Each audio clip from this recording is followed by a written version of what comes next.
FM.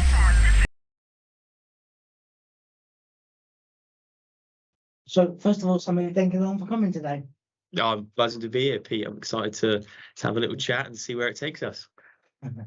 Yeah. First time I've seen you sober as well. Yeah, no wine at this meeting, so be a little bit more PG, which would be cool. Brilliant. So, you are a substitution coach consultant. Correct. It's a very posh name for a job, isn't it? Yeah. It's not as fancy as it sounds, but you've got to make yourself sound bigger than what you are. Yeah. And so we're going to go back a bit. So what was your sports upbringing, for your younger life? Yeah, so I always played football. I thought I was always a bit handy at it. But I had a sort of a car crash when I was about 10, 11, 12, that I lost the sight in one of my eyes and sort of I had to go into hospital for almost like a year in and out. Yeah, so it really hampered my physical development, my social development. And from that point, like I never I think everyone else then had a head start over me, because it was such an important part of your age at that level in terms of your development.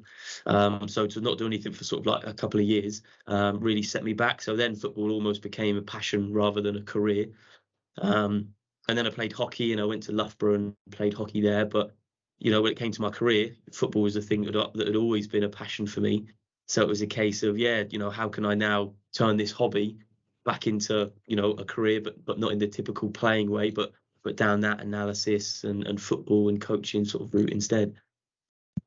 And so since the car accident, has your passion for football been more of just at the sidelines rather than playing? Yes, unfortunately. So I still play a little bit and I dust the boots off, if I'm ever short of a player in training, and I love a five-a-side. But yeah, I knew that I was never going to be a professional. So I still wanted it to be a career. So it was a case of, well, how can I make this a living? How can I make this a wage that I can, build a lifestyle on? So, I went to the sidelines and started doing coaching and analysis and scouting and recruitment. And it sort of snowballed from there. Yeah. And so why football, predominantly football? Because you said you mentioned you did hockey and that. So what was it about football that made you want to do a career on it? It's a great question, actually, and probably one I've never considered. I played hockey. I did athletics like religiously. Used to be a bit of a sprinter, and I quite like boxing as well. But football, there was something about football, it just takes over you. Do you know what I mean? And it's a feeling like no other. Like when you're in the park with your mates with a ball, it's you could be there for hours. So there's lots about it, but it's probably first is the enjoyment that it brings people. As a coach, that's something you facilitate, and I think that's really a big part of who I am, is helping people achieve things, and that's part of football. But also like the tactical side, and without sounding probably a little bit cocky, it's something that I actually am quite good at in life. It's probably my skill set in terms of understanding football. So that was the reason why. But no, it's an interesting question. Yeah, probably something I've not thought about before. Yeah, well, I mean, that's what I'm here for. Good question. That's all I'm here for. And then so you mentioned earlier on that you went to Loughborough and did a bit of hockey there. So tell me about your early sport career. So predominantly it was probably just football, PE. You did GCSEs in PE. What was your school life like? Yeah, so I played football for the county, and had like a couple of trials for academies, but like I said earlier, because I was sort of set back a little bit because of my eyesight and stuff, and also people don't understand, but I played a charity game once, and I'm playing sort of right wing back, so you have to open your body up, and because I'm blind in my right eye, every time I was playing, I didn't see anything on the right hand side of me. And that is, incredibly difficult to play football like that. So I sort of got found out a little bit, and that's where it was, that become more of a passion playing and a coaching career. But then I went to Loughborough, and I was quite lucky to try some extra sports because of the facilities they have, and sort of got offered quite a good deal with hockey, and started playing a little bit there. Alongside football, I played in the Loughborough Academy and that sort of stuff. Really? Yeah. And it's probably the first time I got into like boxing in the gym and stuff, because again, the facilities you have over there, you go to Loughborough and you have Anthony Joshua, training a couple, squat racks down from you, and, you see him training and stuff. So it's a very inspiring place to be. So seeing lots of professional athletes play their trade, it makes you want to go and give it a go yourself. And then when you find out you're not as handy as you thought I'll go back to football. But yeah, it was a case of, for me, I try everything. You know what I mean? I try everything once because I think you can learn something from everything. So badminton I've tried before. So, I tried swimming, and all these sports you could take something, whether from coaching perspective or from a performance perspective. There is something you can take. So yeah, I've tried quite a variety of sports to find my one, and I've settled on football. And was your GCSEs and A levels school based? Yes, yeah. So I did GCSE, I did PE, then I did AS levels in sports, and then I got offered this deal with Loughborough. So I went up to Loughborough then, yeah, and did like a BTEC extended diploma. You did? Yes, I did, as you will know. Yes, what research still? Done his research, yeah. So yeah, and then from there, I then went to uni, and that was all football and business related anyway. So yeah, it's always been football. Like ever since I was probably 12, everything's just been football for me, which is interesting. Yeah. So you started at Loughborough, and you were there from 2013 to 2015. So it was a 2-year course. Mm-hmm. And then you that was a BTEC in extended diploma. And then during that time, you actually got into this UCFB Foundation in 2015-16. So was that a placement, or what was that? Yeah, so it's actually a university. Okay. It's quite a new university. I was actually the second year that they'd ever run the university. Yeah, so it was almost, we were a little bit guinea pigs in a way, that they were still finding their way of how to run a university. But it was a really good experience. I only did a year there because I think after being there for a year, it didn't massively align with my goals. And at the time, my mum got a little bit ill, so it was a case of I wanted to move back home and be closer to her. But it was in Wembley Stadium, like our university. So I had lectures, next to the pitch. We went on the pitch to have sessions, and it was crazy. Like clocking into uni, and the library was next to just above the dugouts. So you would look. Yeah, it was very inspiring. And I lived down Wembley Way, so on game days, particularly like FA Cup finals, you had to do your shopping in advance because there was 90,000 people walking down that way, so you couldn't get out your house. But it was a really good experience, and again, it helped me probably fine tune which way I wanted my career to go, because it gave me an opportunity to do a little bit of business, a little bit of coaching, a little bit of scouting. And I had my first job in football at Brentford alongside the uni. So yeah, it was a good learning experience, that for me. It was. And so with your lookbook, Claire, and then your university, presumably you did them side by side from 15 to 16. So how did you manage to go to parts of your studying life? How did you manage to do that? Yeah, it was tough. But for me, like, time management is something you have to. It's a skill, you have to master, and it's something. Even probably up to last year, I was doing another university degree alongside a full-time job, and it was something, as well as doing a little bit of voluntary work and running my own business. So it's just a skill you just have to learn to do it. So it's something that has developed in me as a person, but I pride myself on standards of things. So in order to make sure that I'm giving the standards of everything that I deserve and putting my name onto, I've then got to give the right amount of time to that, because you can't magically get a great grade just by putting in an hour's work. You have to put in 10 hours and the reading and that sort of thing. So it was tough, and it's something that I've developed. But I was very lucky that my mum has the best work ethic I've ever seen of a person. It's crazy to witness what she does in a day, with the adversity she's been given. And so for me to watch someone like that do what she does in a day, there's no excuse that I can't be doing, exactly the same thing, if not more. Yeah. The pressure of family life. Yes. Yeah. Yeah.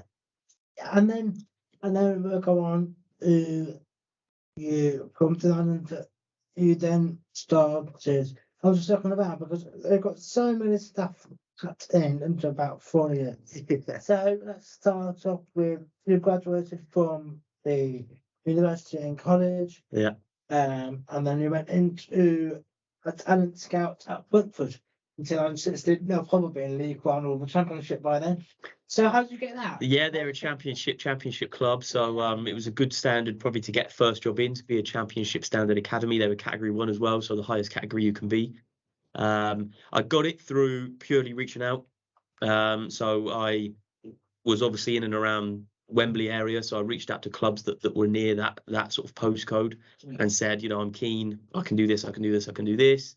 Is there any roles that you think would suit me? And yeah, I was lucky enough that they came back and they said, you know, come down to our training ground and we'll have a little chat, and you know, yeah, we can talk you through maybe some roles that we could envisage you doing.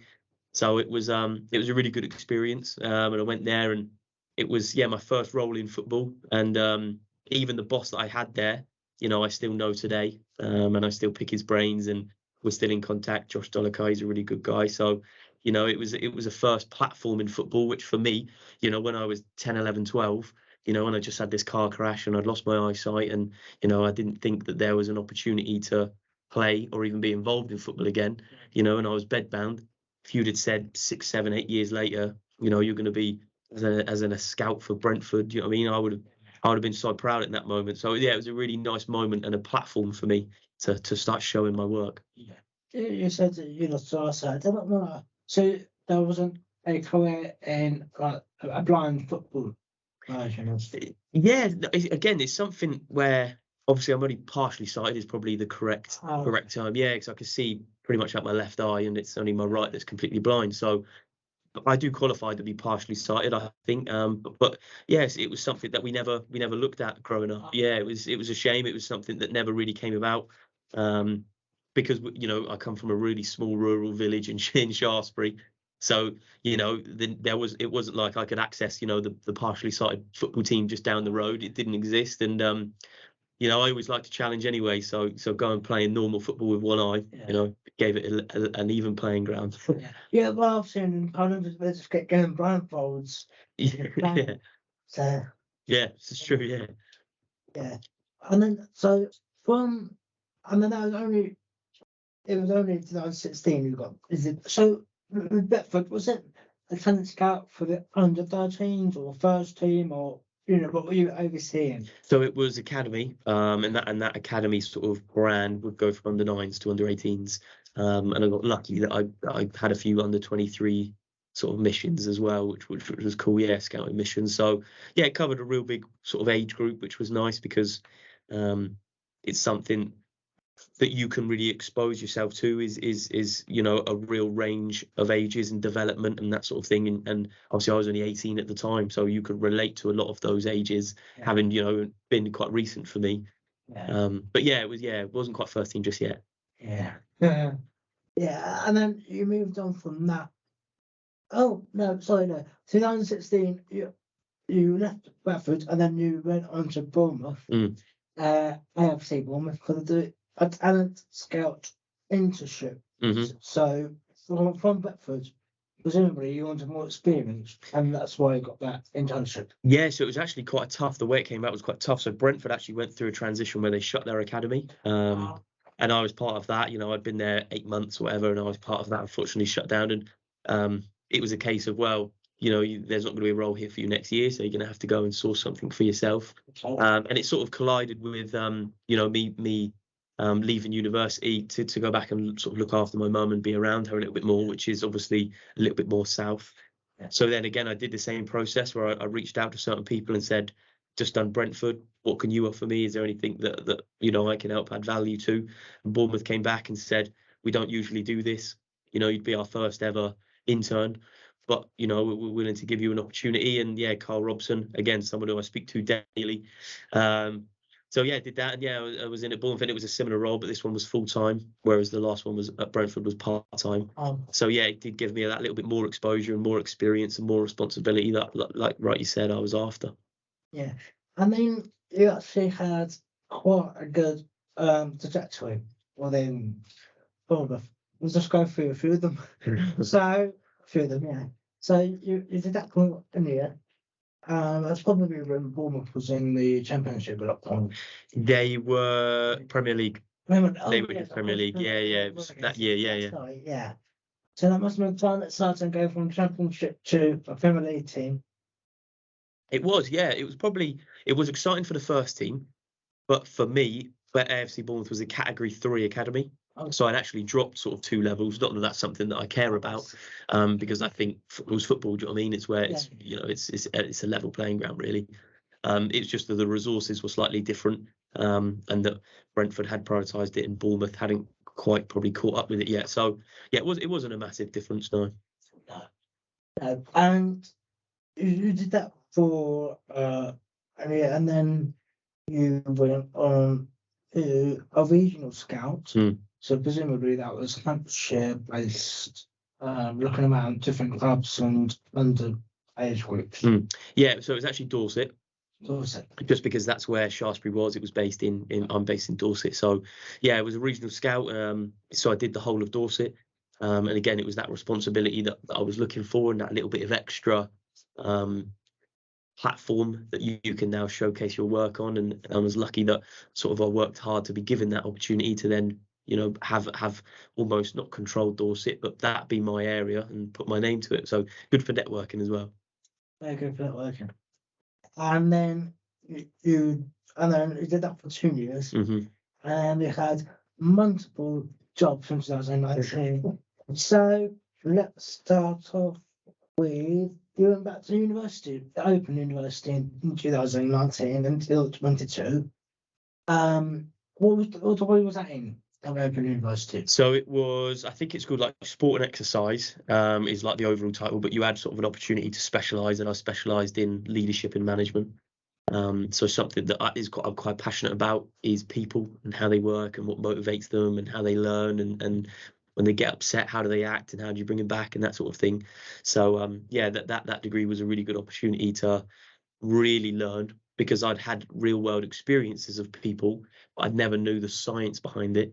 And it was a real good experience to learn about building a culture, you know, building how to have a constructive argument, you know, how to sort of cultivate these things within an environment. And it was a really good experience.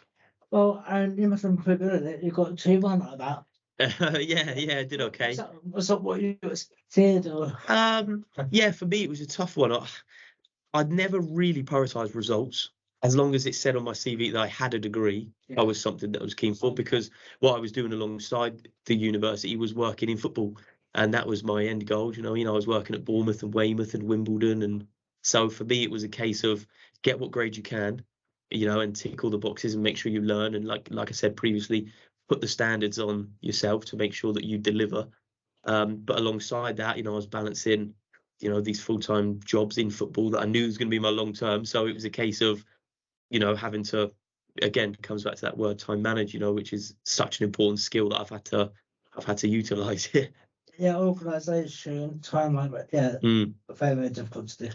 And then let's go back to Bournemouth. So 2019 you got a job as an under-23 analyst.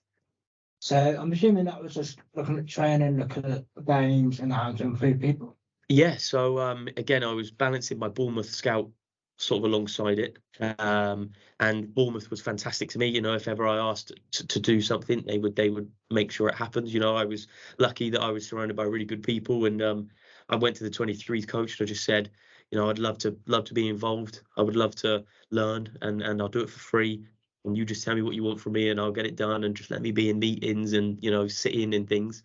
And yeah, I was really lucky that they said, yeah, not a problem. You know, this is what you want to do. And I did it for 6 months. And like you said, I filmed training. We filmed games. We played a few friendlies where I did like opposition bits. And over that period, you know, some players went into the first team. So it was a really good and successful period as well to be involved in, to have played a small part in. Yeah, well, I'm sure you're saying free. Yes, it'll take you. Didn't have to pay you. Yeah. That must have been opening bit. Oh yeah, brilliant. A big positive for them, yeah. Yeah. It's all experience-wise, that's all good. And then you went from regional scouts into regional academy, senior scouts. So that must have been a progression for you. And then what sort of things did that role involve? So yeah, so it was similar to the role I was doing in terms of the regional, but this sort of meant that I was in charge of a small group of scouts to ensure that we were covering the right areas, and the right players were being covered in the right teams, the high performing teams we were getting to, and making sure that the scouts, then 2 scouts didn't turn up at the same game, and the organisation of it, and when tournament season came around, sort of delegating scouts to get to the right areas. So it was a similar role in terms of recruitment, but that extra responsibility has sort of been that I got to manage people now, which was something I was really passionate for. Do you know what I mean? It's something where if I didn't work in football, I'd want to work in people. So to be working alongside these guys was a big positive and a big learning experience, because I was only 20, 21 at the time. I've been quite young, yeah. So Yeah. exciting. Still quite young today, I'll bet. Yeah. So, Yeah, I'm only 26. so 25. So Wow, you're like a day over 22. yeah, it's fucking awesome, don't it? Absolutely. No, so so I missed that one. So we're gonna go back a year ago then. So to 2018, you mentioned Weymouth. You were a position as an assistant coach for the first tip. So that must have been Weymouth was non-league. So going from a Premier League Championship right down to non-league, that must have been quite a bit of an experience seeing how it's done by a lower team. Massively, yeah. I'd recommend it to anyone. And if I'm honest, it's probably my favourite level of football. Everything is done for the passion, because there's not really much money in that sort of non-league sort of stature. Everything is done because you love the people, you love the game, you love the club. So yeah, working at sort of a Premier League academy to go into a first team non-league was sort of like a nice balance for me. And it was probably, to this day, something that I'm probably most proud of is the way that what are the results that we achieved when we were there. We took a club that was non-league in Southern Prem, and I was part of a management team that took it to the National League, which was, one below professional pyramid. Yeah. So, and we did it while not really receiving much financial backing. We obviously got little bits because we went up, but, we were little old Weymouth. So, a good example would be on a Tuesday night we would train. And we would only train twice a week, where we were going to teams like Notts County, who would train 5 times a week because they were full time. So we would train on a Tuesday, and we would only have access to half the pitch because Brentford United trained on the other half of the pitch. And, we didn't have the facilities and the things to go and book a full pitch at a better time. So, we're prepping for Notts County, on half a pitch, with Brentford United on the other half. And we're coming up against Notts County, you have 3 kit men and 500 pitches to pick from, whichever one they want to play on, and all that sort of. So it was an amazing experience, and one where I made you realise that if you're passionate enough and if you work hard enough, resources can become irrelevant. Because if you work hard enough, you can level that playing ground through desire and through passion and through detail. Yeah, and it's quite interesting to say about the non-league, because obviously it is of a lower standard, but the people that are just incredible, the experience you'll get from them. Going from a little pot of money into money, not millions of pounds or whatever. And during your time at Weymouth, I'm assuming everyone had a full-time job, and then football was just like a part-time thing or whatever. So try to balance that within your other work that you had back then has been quite. You mentioned about your desire and your passion. So you had a lot of jobs going on. So how did you manage to, did you drive all the way, or? Yeah, so it was tough. So I was fortunate in a way that Bournemouth and Weymouth were linked. So the manager of Weymouth was the 23s coach at Bournemouth. So there was a relationship there. So for me, the hours complemented quite nicely, and it meant that even when I was at Bournemouth, I would see the gaffer around, and we could have chats if it needed. But for other people, they weren't so fortunate. So we had scaffolders, we had teachers, we had accountants, we had personal trainers, like we had uni students, and for them, it was really tough because, they had to be the players that had to be at training and had to be at games and had to be on the travel and the coach and that sort of thing. And again, like I related, but we played Wrexham. We came up against Wrexham, and they're full time, and we're playing a teacher and a scaffolder up front. You know what I mean? And it's crazy. It's the beauty of non-league, but I can't remember the results from No. those two games, you know, but probably lost. But yeah, maybe, yeah. But I mean, we had some pretty good results. I think we drew against Notts County. We beat Stockport twice, you know, who are now in League Two's playoffs. Do you know what I mean? Like, we've had some really good results, and again, it's through that desire of making sure we turned up every Tuesday, Thursday, making sure the detail was right, making sure everyone was committed, doing things right away from the training ground. So it was, yeah, unbelievable experience. I'd honestly recommend it to any aspiring coaches. yeah. So was your assistant coach job a lot taking more of your time than the opposition analysis? Because obviously in our league, you want to have as many people doing multiple jobs at once. I want having to hire so many people doing different jobs. So I'm assuming your assistant coach and your opposition analysis combined together to help the gaffer. They did, yeah. And it, like you said, you've hit the nail on the head. It was very like that in terms of you didn't have the luxury of having 3 first-team physios, 2 academy physios, and then an intern physio, and then a group of analysts, one doing opposition, one doing individual, one doing team. It was a case of we had one analyst who's Webby, who came to Solent Uni, who did pretty much all the analysis. You know, he did the work of 3 people, and he did it as a part-time role. So, you know, again, being in and around those sorts of people, it's inspiring. You can't not hold your own, because you look at people like that and you go, that's the standard. You've got to try and meet that. So yeah, it was a case where I would do the opposition analysis bits, obviously away from the training ground, and then have some chats with the gaffer about what he'd want me to plan and how he'd want me to deliver those and what I could do to help assist training. Do you not want to be an assistant coach or anyone? Because obviously most of your jobs is analysis, scouting, and opposition analysis and all that. So was assistant coaching not your preferred route? Yeah, it's actually always been my preferred route. It's been the end goal for me as being a coach. Yeah, it's my dream job is to be a first team coach or a manager. It's something that I'm, really passionate about. But, you know, when you're 18, 19, 20 out of uni, you don't get given those opportunities. So you've got to try and earn your right through sort of a diverted pathway. And my pathway was doing it through the scouting, through the analysis, those little bits. And then when I got offered that opportunity, obviously I was 22 and I was a first team coach at National League level. Pardon, you have to make it count. You know, that's the opportunity that I've been waiting for since I was 12. Again, it comes back to that sort of feeling I had when I was at Brentford, where I feel like I'd achieved something. It was like that all over again. I was like, I have to make this count. Yeah. You have to work for it. Yeah, 100%. Yeah.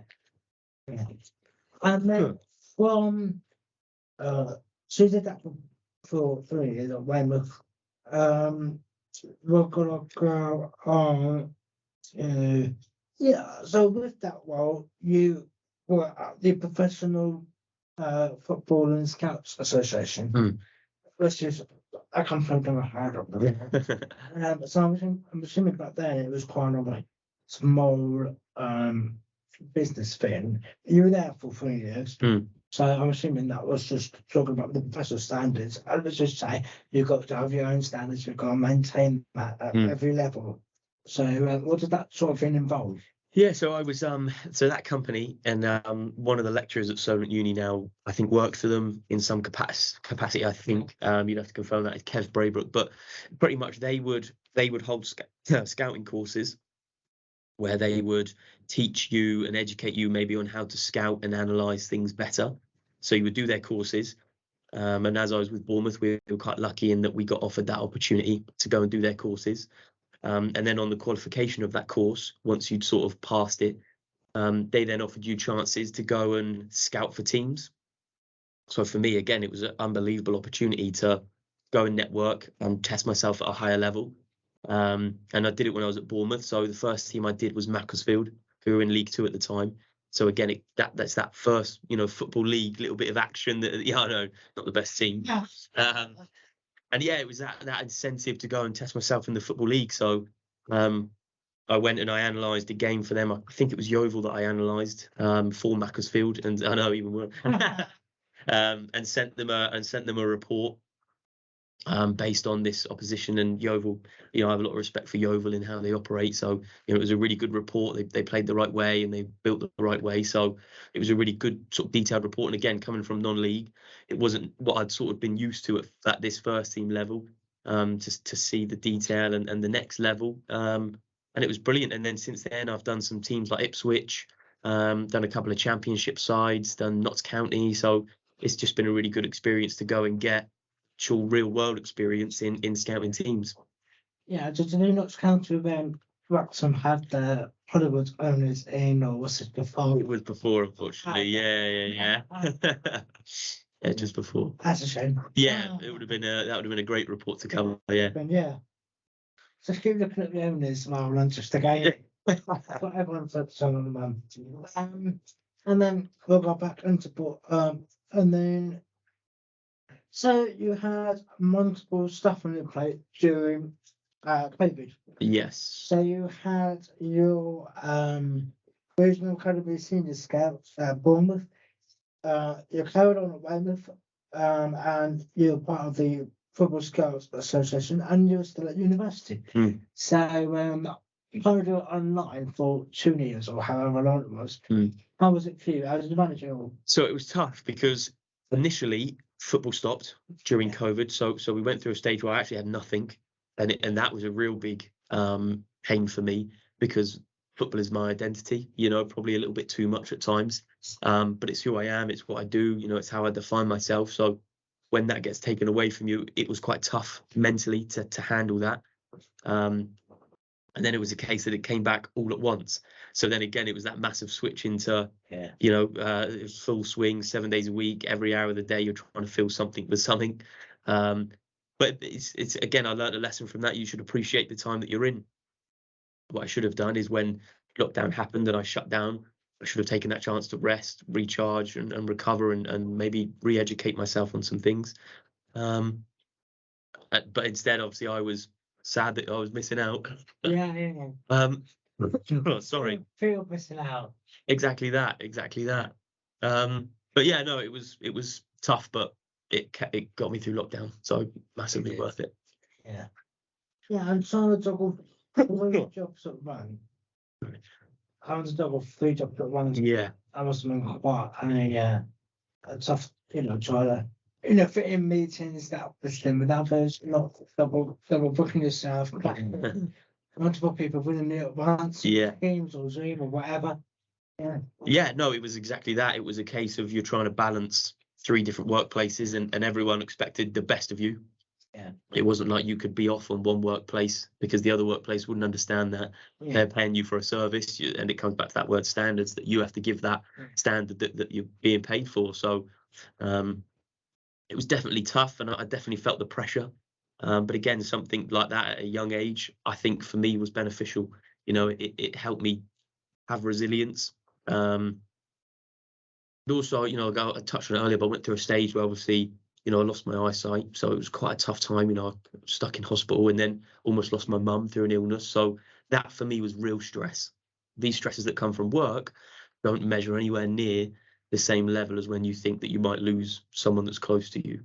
And again, it's a lesson that I've learned when you compare the two, that yes, work is very stressful, but there's another whole level. So, it isn't as bad as it seems. So that was a lesson that I probably learned again through this journey that I've been on.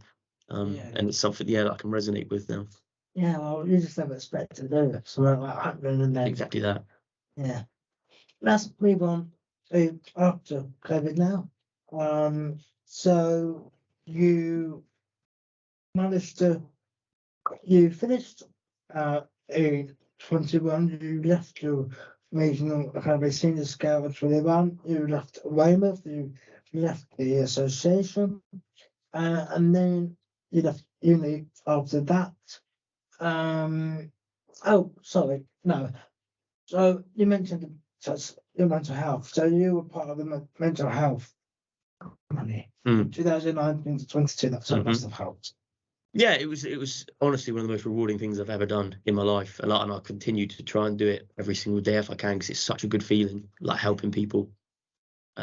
So I was an ambassador for mental health charities, quite local, weren't like big brands, Dorset Mind being one of them. Rural mental health was another, and Headstrong Project was the other one. So I did a whole host of things. I used to host like running clubs for people that were struggling with mental illness to come. And we would run and we would have chats, and you'd be getting the physical exercise in while having some good chats. I used to do drop-in services, which was amazing. So we used to sort of book a room similar to what we're in now and just sit in it, and people who were struggling would come in, from drinks, and you play some games and you chat, and it was a real insight into, again, maybe the position that I'm in isn't as bad as what it seems, because these people that are coming in are 10 times worse. I mean, they're in a much worse state. So it was an unbelievable experience, and something that has stayed with me to this day. Do you know what I mean? And how to approach, and the empathy that you can have towards people who are struggling. And it probably educated me on my own mental health a little bit, at times when I thought I was struggling, and you just think it's down to stress. It could be something deeper, and it gives you that opportunity to, have that awareness about yourself and go and find out if it is. But yeah. Especially when you think you're in the south and then you look at other people and they've got it worse. Yeah. You kind of feel bad about yourself and it's always worse off.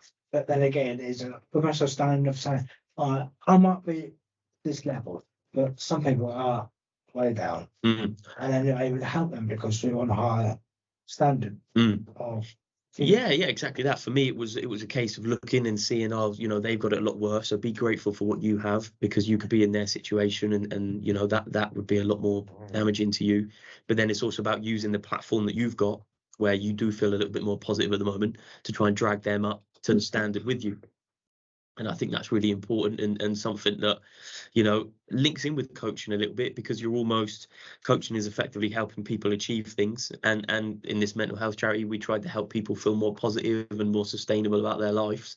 And they did actually come quite hand in hand. And even today, like when a player comes to me now with an issue that's maybe a bit personal to them and about their mental health, I feel completely comfortable, talking about it and being open and supportive and doing it in the right ways as well.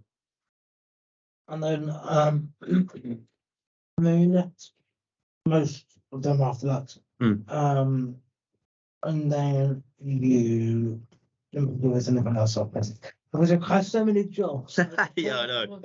It's a long old list, isn't it? Different years. So you left the mental health thing and for the probably, and then now you're a substitute coach and analyst consultant.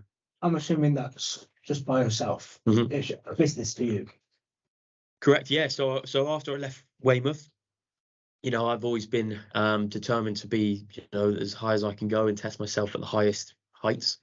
So I went to Wimbledon, and that's where I pitched to them this idea about being like a substitute sort of coach sort of idea. Having experience being a substitute for a lot of times, and they really bought into it. They thought it was a great idea. They said, yeah, let's give it a go.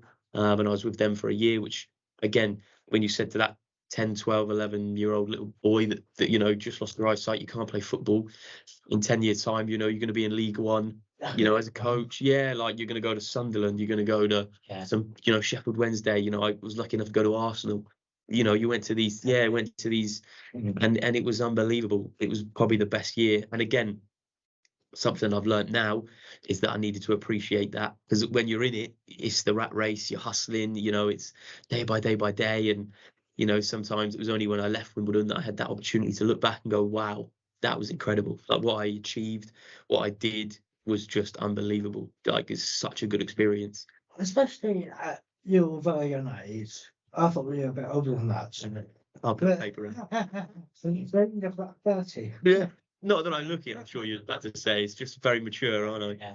So, I mean, to have those experiences at a young age, ready to apply yourself into when you get older. So to get all the massive, great opportunities at a young age must be just really beneficial for your future. Yeah, it has been. Yeah, like obviously I was 24 at the time this was happening. So it's been crazy, at that age, you're working with people who are way older, because the football industry tends to be quite an older industry. Yeah, so to test yourself and to learn around these people is amazing. I think sometimes I put so much pressure on myself that I forget where I am. Do you know what I mean? There isn't many 24-year-olds who have created a role in football and done it at League One level and got success with it. So I've got to remember where I am and the journey that I'm on, and to just trust the process a little bit. Yeah, I was just thinking, how many other 24 do now that's going to get a job like that in a League One team? Not many. No, I don't think there is many, and it's something you got to work very hard for. And so Wimbledon, I missed that out surprisingly. Yeah. You're there for a year. And then so tell me about solo. There was obviously solo awards. You've won awards. I won 2, one more than Competition. But yeah. So what was your award again? I've forgotten. I was coach of the year. That's right. Yes. And you're coaching what? I was coaching the football. Yeah. So as you touched on there, I was doing. Wouldn't be anything else. It possibly couldn't be anything else.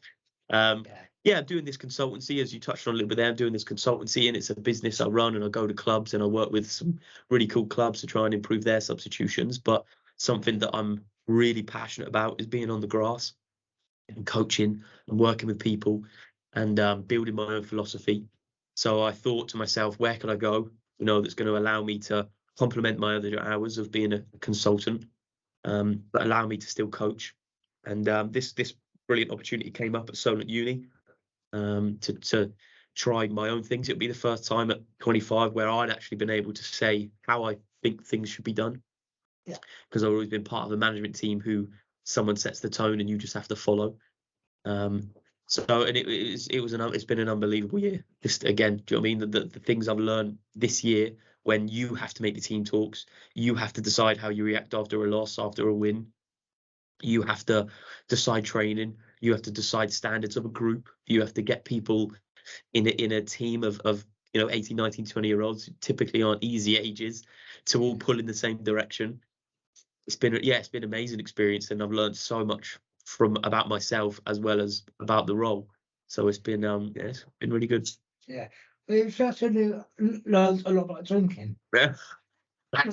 Well, I actually, believe it or not, I actually don't drink that often. No, I'm actually not a drinker. I don't massively advocate for it, because I think I'm so busy that I got to work every day of the week. So to go out drinking, then write a Sunday off. I don't tend to have time for that. But this one particular occasion where it's end of the season, I'd won an award. I thought, let's try red wine for the first time. We should just clarify that it was a Friday night. Yeah, it wasn't like Wednesday or something. Daytime. It was the weekend. It was a social time. It was a show. Yeah, maybe that's. We were all dressed up nice. Everyone was looking good. There was the atmosphere. Free glass of prosecco on the way in. So yeah, try to say that. Yeah. Well, prosecco's lovely, isn't it? It's very easy to drink. I'm not trying to advertise anything here. Yeah. But no, to actually win an award in your first and probably only season must have been quite an achievement. Yeah, it was. Yeah, to get that sort of glass medal to say, I've got this. It was me. Yeah, no, it was. It was. I honestly can't put into words how grateful, because it was voted for by students. So it was voted for by the people that I'd worked with and that I'd coached, and obviously they had deemed me of a good enough standard that they thought I was coach of the year. So to have that, means a lot. It's a really touching moment, because there are times throughout the year where you're going, I feel like I've done that wrong, or I'm not sure about that, or I feel like I might have let him down.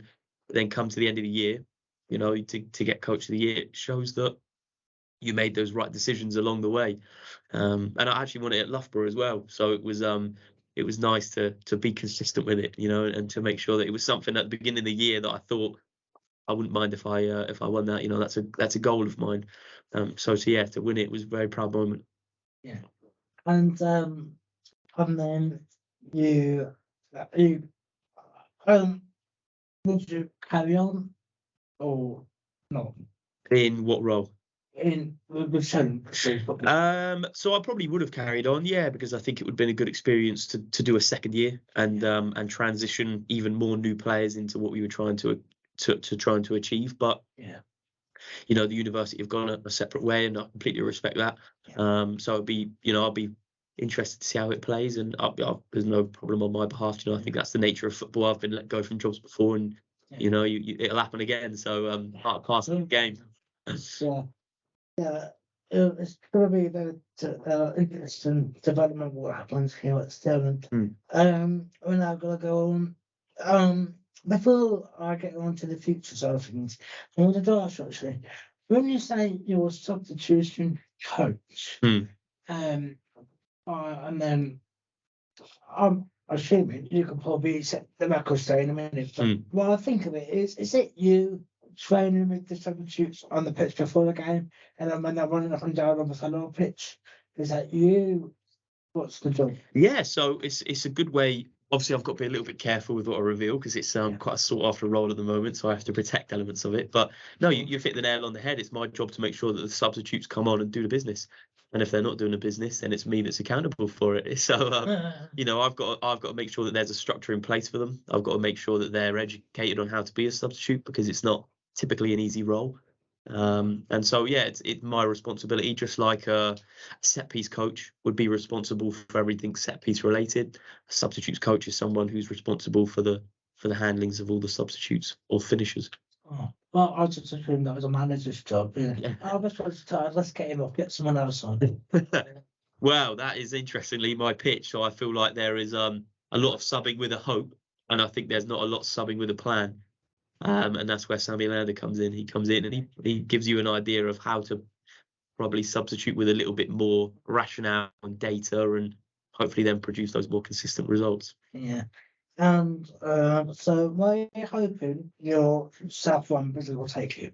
Because you mentioned on the LinkedIn that you do Premier League, Championship, you do MLS, you do across all the football as well. Yeah, I think for me, I'd love to transition into back into being a coach. Like I said, this year at Solent Uni has taught me that I love being a coach. I love being on the grass, planning sessions and working with people. So ultimately, that's what I want to ease myself back into. It's been a little bit tough because there's no one that's done this career trajectory before. So you can't go and look, what did the other subs coach do? How did he get back into the game, working for a team, because no one's ever done it before. No one's ever been a coach at 24 and 23s and that sort of thing. So it's been tough to try and find out where you are in terms of, I believe that I can go to the top, and I can have a career at the highest level. But I'm 26 in an industry where the average age is 43. Do you know what I mean? So I've got plenty of years ahead of me. My next sort of goal will be to try and transition into being a first team coach or a first team analyst, who still specializes in substitutions, because that's my niche. That's what sets me apart from hundreds of other coaches that are coming out of uni and stuff. So that's the goal. But ultimate goal is first team manager. Yeah. So you could be taking this almost of our medicine, almost. Yeah. Just go to the academy and then go up to the interim manager for a while. Go back and float around, do some business. Yeah, just floating around until they name someone else. Yeah, exactly. Yeah, standing in, being the glue. Yeah. So what team would you be? Well, do you have a favourite football team? What's your? It's tough because I've worked in football. My answer has always been, and it sounds a little bit feeble, but whoever pays me is whoever I'm supporting, because if they're doing well, I'm doing well. Do you know what I mean? It comes hand in hand. But that being said, I grew up supporting Portsmouth, and I used to watch because my dad and granddad and that sort of thing were fans of them. Yeah, so by family, you have to have some alliance towards them. Yeah. But I look out for Weymouth now. I would say that I'm a supporter of Weymouth because I was there for 3 years. I would say I look out for Bournemouth. I'll always look out for Wimbledon, because I work there. I would look out for Brentford. Working with a couple of clubs in the US at the moment, which will always be clubs I'm interested in. But, you make so many friends and sort of accomplices in football that you always look out to see how your mate's doing and, where they've moved to and if they're doing well. And so, I'm a lover of the game rather than a team. And so do you go over to the MLS or do you virtually? Or... Yeah, so it's a hybrid role. So it's a mixture of going over. I haven't gone over yet because the contracts have only sort of been recently signed. So I've only been there a couple of months, but hopefully over the summer, I'm getting over to go and do some visits, which will be cool. Yeah. Is it true what they say about this all the time? It's sort of league. Because you've got a lot of young players, a lot of American players, and I'm looking up the road and going, who the hell are they? Yeah. I mean, they're up against like David Villa. Yeah. Or singing Gerrards, or when you've got Phil Neville in charge of into Miami. Yeah. I think the narrative is changing a little bit. I agree that I think previously it's been that retirement home. Do you know what I mean? 5-6 years ago, but I think it's changing now where people are probably going to go over there in their prime. I think that's happening more. The MLS clubs have signed players from teams at the ages of 25, 26, which is prime age. So, I think it's changing. I think US football is catching up, understandably, because it wasn't as popular as a sport as over here in England. So they're always going to be a little bit behind. But I think from what I see, like the standards, still very, very good. There's still systems. There's still all the detail that's in the Premier League. Just the coverage is catching up. And you're going to have to call it soccer. I actually haven't, to be fair. I always refer to it as football, like when I talk to the guys in the US. So that's interesting. It's not one. Well, Malcolm from down. That confusion. No, that's interesting. I haven't. It's funny you say that, to be fair. I haven't adjusted my language because I haven't even thought about it. I've just thought it's football to me. So it's football. But that's something that's interesting. Yeah. Interesting. And then and then would you be would you be a coach at any level? Yeah. I'm not like a snob. I don't think that like I'm better than this. You could easily go to Chelsea and get a lot of money for it. That would be lovely. That would be. I would go to any level. Do you know what I mean? Like I say, I love non-league. I love the passion. I love the projects. I love the difference you can make. But I love Football League. I love the Championship. I love League One, and then ultimately the Premier League's the end goal, isn't it? So I'm not snobby about where I have to go. I'm confident that I will do a good job wherever I'm put, and that then that will always rise and get offered opportunities. Overseas, the French League, Italian League. Yeah, it's a consideration. I've got family to think about. Have to learn their language as well. Yes, yeah, it's something I'm trying to learn Spanish at the moment. So that might be something. But again, I'd go abroad. I think that'd be a really cool experience. I love culture. I think it's such an amazing way to go to other countries and learn how they do things, how they see things, how they react to things. And that's I didn't know it was just. Yeah, we're flying by here. We got a great one. Yeah. But it's a big motivation for me. So at some point. Yeah. Well, it sounds like you've got your future ahead of you, or planned now, or mapped out.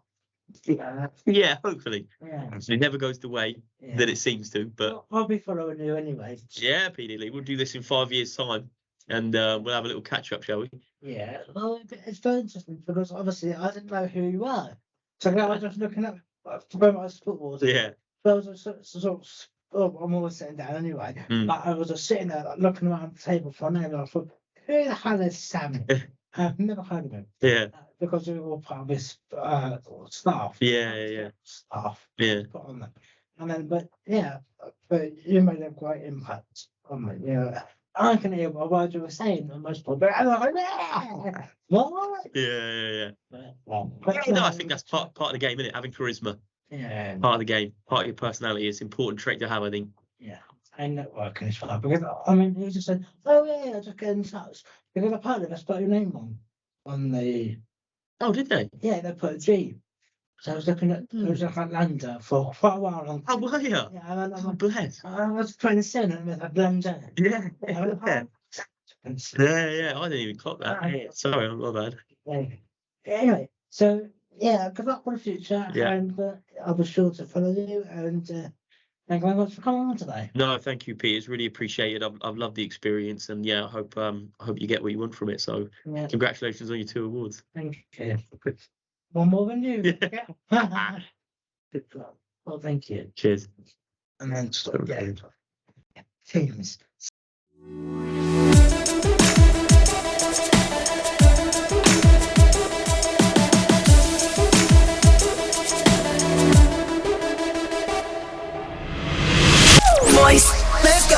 Voice FM.